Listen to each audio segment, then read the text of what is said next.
দুটো কথা বলতেই হবে। একটা হচ্ছে যে আমরা একটা ওয়ার্কিং কমিটি করে দিয়েছিলাম, সেটা ঢাকার এডিসি রেভিনিউ পারভেজের নেতৃত্বে ছিল।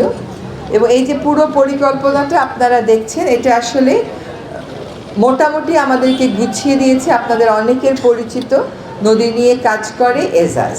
তাছাড়া প্রত্যেকটা সংস্থা একে হয়েছে, বিদ্যমান কী কী প্রকল্প আছে খাল নিয়ে যেখান থেকে আমরা অর্থের সংস্থান করতে পারি, কারণ এগুলো কিন্তু বেশ অর্থের সংকুলন লাগবে আপনার, এগুলো তো ফ্রি করা যাচ্ছে না। তো সেখানে প্রত্যেকটা সংস্থাই এগিয়ে এসছে এবং আমি অবশ্যই স্থানীয় সরকার এবং গণপূর্ত মন্ত্রণালয় দুটি মন্ত্রণালয় এবং তাদের কর্মকর্তাদেরকে ধন্যবাদ দিব যে আমরা খুবই আন্তরিকতার সাথে কাজটা শুরু করতে পারছি।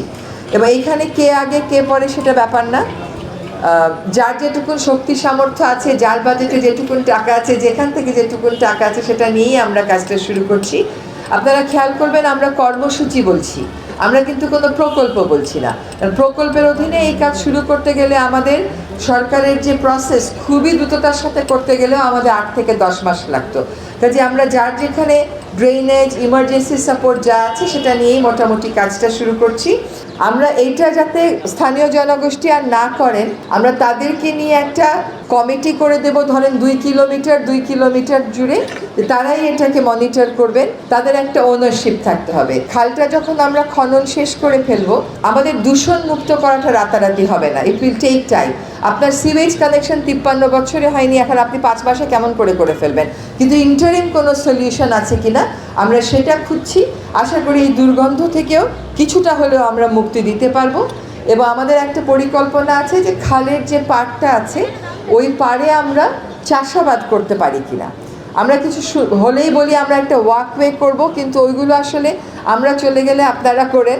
আমরা চাচ্ছি যে খালের পাড়গুলোতে সবুজ ফিরিয়ে আনতে পারি কিনা আমরা, আর খালের মধ্যে একটু মাছ আনা যায় কিনা। এই খালে তো সম্ভবই না, চোখেই দেখা যাচ্ছে। তো সেটা আমরা কেমন করে ফিরিয়ে আনবো, খালকে কেমন করে আমরা প্রাণ ফিরিয়ে দেব, সেই চেষ্টাটা আমরা করব। সো অ্যাজ আই সেড, যেটা আমাদের মন্ত্রণালয় কেন্দ্রিক উদ্যোগ হলেও নগরবাসীকে সম্পৃক্ত হতে হবে, নগরবাসীকে তার খালগুলো রক্ষার দাবি তুলতে হবে এবং সেখানে সক্রিয়ভাবে অংশগ্রহণ করতে হবে। সরকার ড্রেজিং করে দেবে, কিন্তু আপনার যদি পরিত্যক্ত খাটটা আপনি গিয়ে, টেবিলটা আপনি গিয়ে খালের মধ্যে ফেলে দেন, সরকার কয়বার খনন করবে?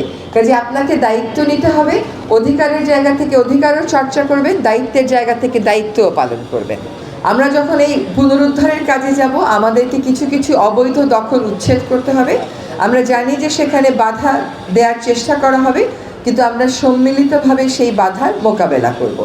আশা করি আমরা এই বর্ষার আগে, আপাতত তো 6টা, আশা করি এই মাসে আমরা আরও 4টার কাজ হাতে দেব এবং এই বর্ষার আগেই বাকি 9টার কাজও আমরা শুরু করে দিতে পারবো। অন্তত যাতে পানির প্রবাহ খালগুলোতে আনতে পারি, সেটাই আমাদের প্রাথমিক টার্গেট। এবং এই কর্মসূচিটাকে কেন্দ্র করে আমরা এই 19টা খাল কেন্দ্রিক একটা হয়তো মাস্টার প্ল্যান করে ফেলবো। এরকম অনেক মাস্টার প্ল্যান হয়েছে, বাস্তবায়ন হয় কম, কাজে আমরা বাস্তবায়ন দিয়ে শুরু করলাম। তারপরে কোথায় কোথায় আমাদেরকে একদম সুনির্দিষ্ট আরও কিছু কাজ করতে হবে সেটা ঠিক করে আগামী বাজেটকে সামনে রেখে আমরা কাজগুলো ঠিক করে তখন এগুলো সম্পূর্ণ পুনরুদ্ধারের জন্য আমরা অর্থের সংস্থান করতে পারবো বলে আশা করি।